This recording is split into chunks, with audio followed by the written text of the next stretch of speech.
Welcome to the Mindful Return podcast. I'm Kelly Tuttle, a retired neurology nurse practitioner and brain injury survivor. Together, we'll explore practical tools and real stories to help you rebuild focus, confidence, and a meaningful life after a brain injury.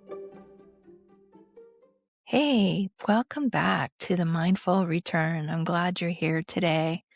In this episode, I'm going to talk about disability accommodations. And after my brain injury, I was wondering, did I let my employer know that I had a brain injury? And I hemmed and hawed about it. And I had gone to a support group and I asked this question, should I share that I've had a brain injury? And from the people in the support group, I got a resounding no. And then I was told of different stories of people being retaliated, targeted, bullied, or fired for letting their employer know about their disability. So I decided not to share that I had a brain injury and just to kind of keep it to myself. And I ended up hiding it for about 7 years before I finally got to a point where I needed to ask for accommodations. So, should you ask for accommodation? Should you share with your employer that you've had a brain injury? And so that's what we're going to talk a little bit about during this episode. And one thing you need to think about before you go back to work is, you may not be the same person you were after your brain injury. I know that initially in my recovery, I lost my sense of humor. And before I was very quick-witted. So I became very kind of quiet when I was at work. And I also had difficulty with word finding, and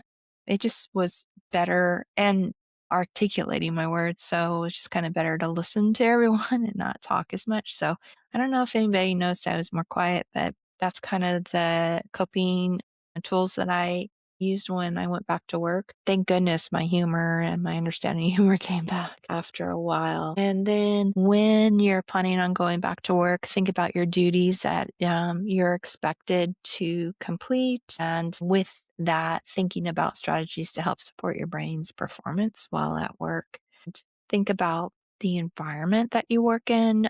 Do you have to stand at a register?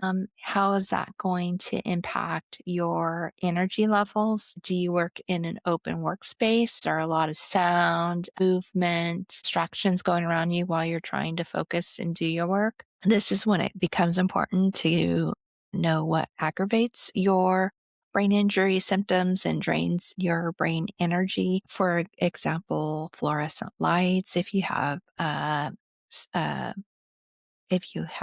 sensitivity, are you going to be able to concentrate on your work while conversations are happening around you? Do you have sound sensitivity or difficulty with focus and concentration? And what can you do to help support your focus and concentration while you're at work? The tools and strategies that you're going to try to implement. Are you going to wear dark glasses to help with the light sensitivity? Are you going to try to wear noise canceling headphones to kind of block out the noises so you can focus better? So making those plans before you go to work is extremely helpful. And then before going to work, make sure you share your plans with your brain injury specialists and therapists so they can also help you with your strategies and also kind of counsel you on how to return to work.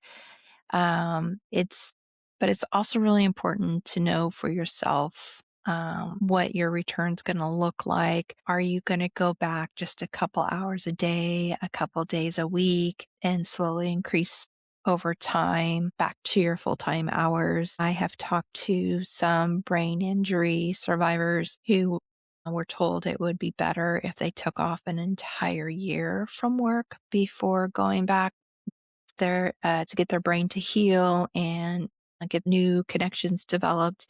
so they can go back to work, and making their rehab exercises and their cognitive therapies a priority for a year prior to going back to work. So really involve those specialists. Talk to your speech therapist. They can help you with it. Your occupational therapist.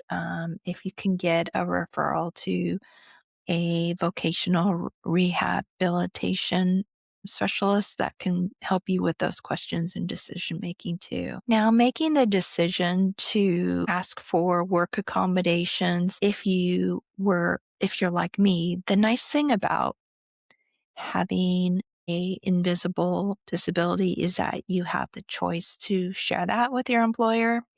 And I was really lucky. I was able to keep mine hidden, but I have talked to other brain injury survivors who've returned to work, and they had very supportive management and employers and were able to continue working with the accommodations they needed.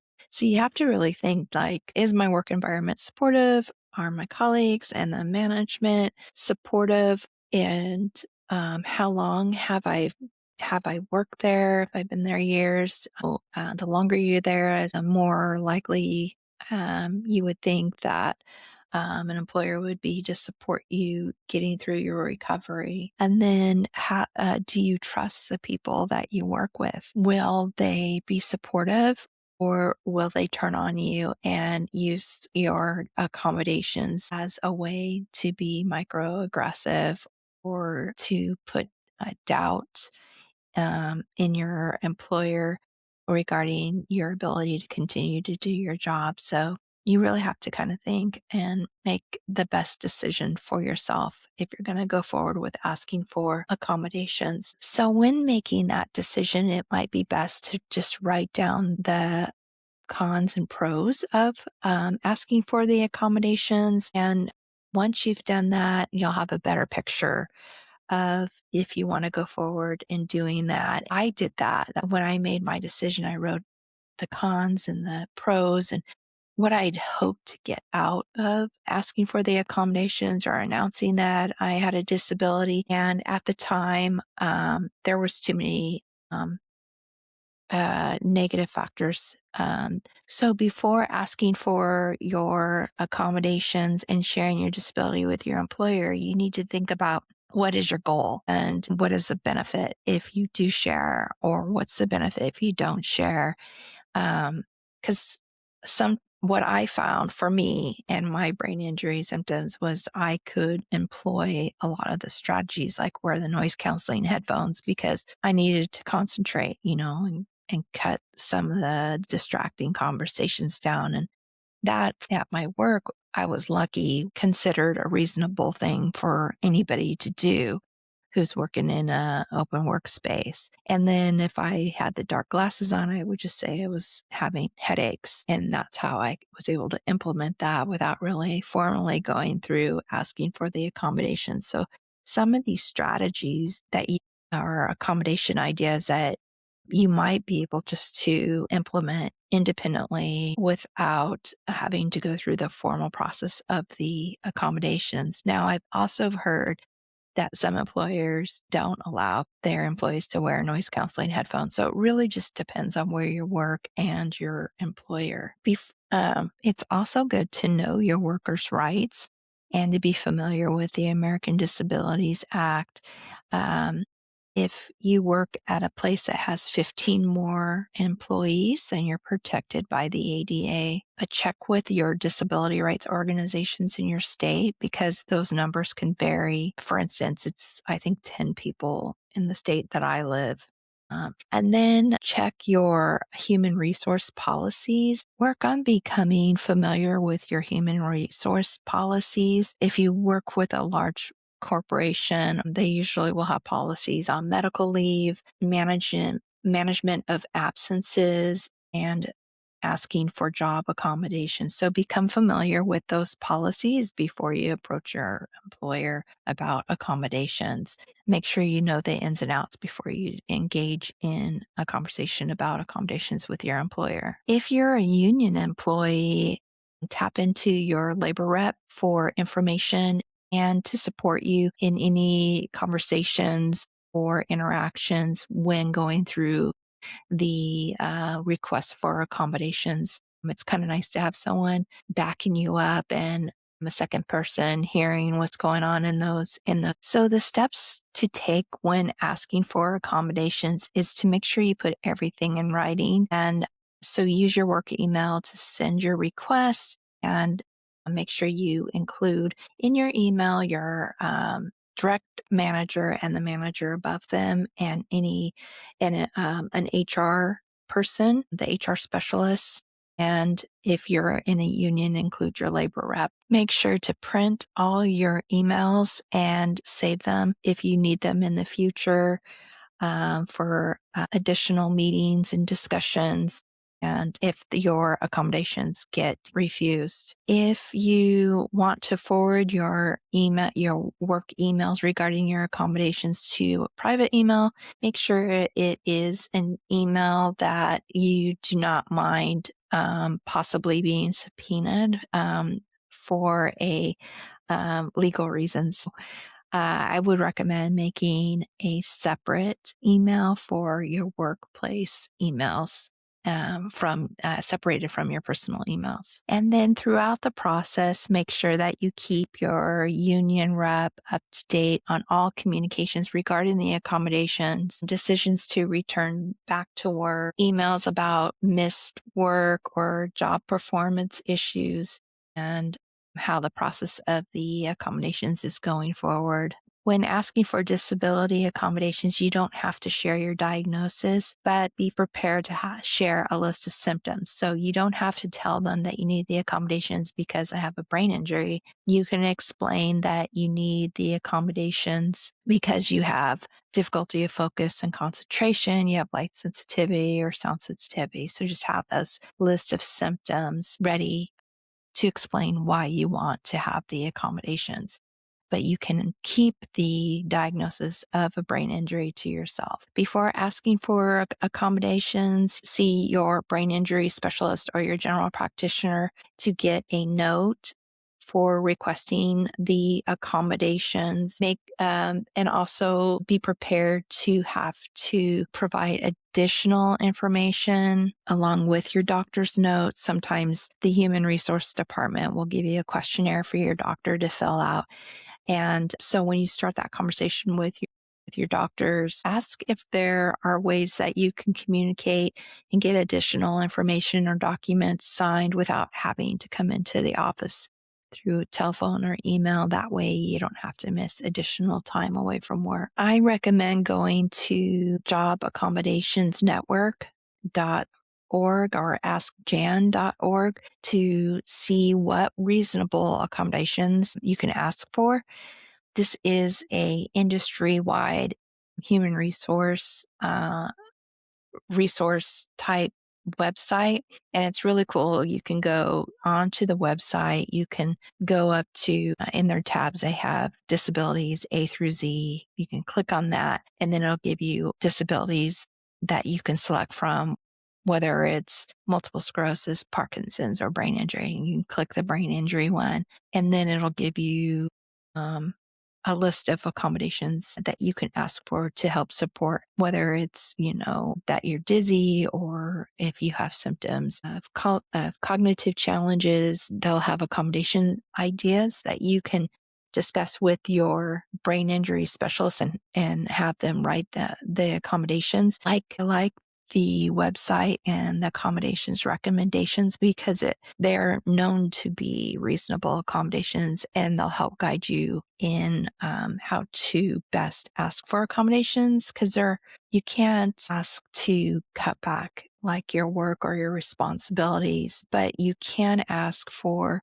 accommodations that will support your ability to meet the expectations of your work. And this website has accommodations that'll help you articulate the accommodations that you need to support your brain at work, and that therefore you're not feeling like you need to create or write your own accommodations. So there's a professional website that you can find those and just copy and paste and request those accommodations that you feel would best support you while you're going back to work as your brain is healing. And then don't forget to engage your speech therapist, occupational therapist, your brain injury specialist in developing accommodations for your work. They are another helpful resource to figure out what would be best for your brain while you're at work. But I do really encourage checking out the Ask Jan website because you really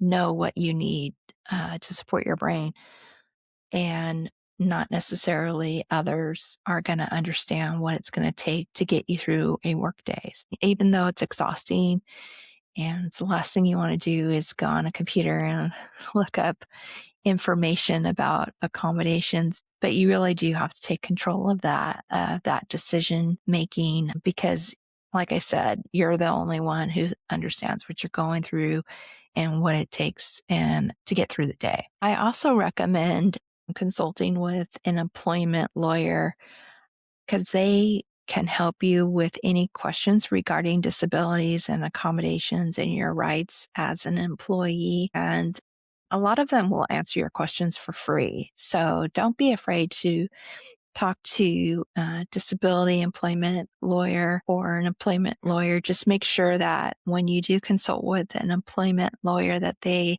represent employees, because there are some that just represent employers. So make sure you're going to the right lawyer, and you can usually check out their webpage and find out if this is someone who's represents either employers or employees. Sometimes there'll be advocating sites for brain injury survivors that will have lists of lawyers to that you can contact. And then depending on your state, their disability department or their civil rights department will list lawyers too that you can contact and consult with regarding your rights as an employee. So what are some of the accommodations you might think of asking for after a brain injury? And one of them I talked about before is using noise canceling technology if you have sound sensitivity or difficulty with focusing and concentration. Another one I mentioned was wearing dark glasses if you have light sensitivity, or if fluorescent lights bother you or computer screen lights bother you. You can ask to wear dark glasses or blue light blocking glasses. You could request to work in the quietest part of your department, the quietest part of your workplace where there's low traffic. You can request privacy panels to help soften the sounds. You can ask for privacy panels to help you not get distracted by people walking around your desk. And another work accommodation you can ask for is working from home or hybrid schedule where you work in the office maybe 2 days a week and then from home 3 days a week. Because eliminating that commute time and the distractions and being able to control the temperature and lighting in your workspace can help you perform better and have more energy. Asking work from home or a hybrid flexible schedule is also a reasonable accommodation, or you can ask for a private office at your place of employment. You can also request information in writing. So if you're given a project, if the person assigning you that project, to make sure everything that they want is in writing, or to get meetings transcribed into writing. So that can be an accommodation. You can request for a more flexible work schedule, for instance, making adjustments to your rest breaks or requesting for periods of uninterrupted work so that you can focus on your work. Work disability accommodations are essential in supporting disabled workers to be able to participate in working. And these accommodations support the disabled employee to be productive and an efficient employee. Work accommodations not only benefit the disabled employee, but they have been found to benefit and support the productivity and morale of other employees. So disability accommodations not only benefit you, they benefit all employees because they boost overall productivity, and that benefits the employer's bottom line. So the accommodations that you're asking for are not only for you, but they're for your coworkers and will help everyone be more productive and more happier while they are at work and healthier. I hope that this information is helpful and gives you a little I hope this information is helpful and gives you a little step into the process of asking for disability accommodations if you need them. But this is not an end all be all information. Depending on your employer, the request for accommodations can be either a simple process or can be really complicated and stressful. So if you need to seek the advice and consultation of an employment lawyer to help guide you through the process, or again, your union rep too, can be really helpful. And if it does turn out to be really tough and mentally stressful, make sure that you reach out for support from your family and friends or counselor or your support group so you don't feel so alone going through this process. But I have talked to other brain injuries survivors who have gone through this process and they've had positive experiences. So it just really depends on your employer and your relationship with them. Anyway, I hope this information was helpful. Take care, get better, get stronger. You've been listening to the Mindful Return podcast with me, Kelly Tuttle. Subscribe wherever you listen and head to kellytuttle.org for brain injury recovery tools, free resources, and inspiration to help you return to work with confidence and hope.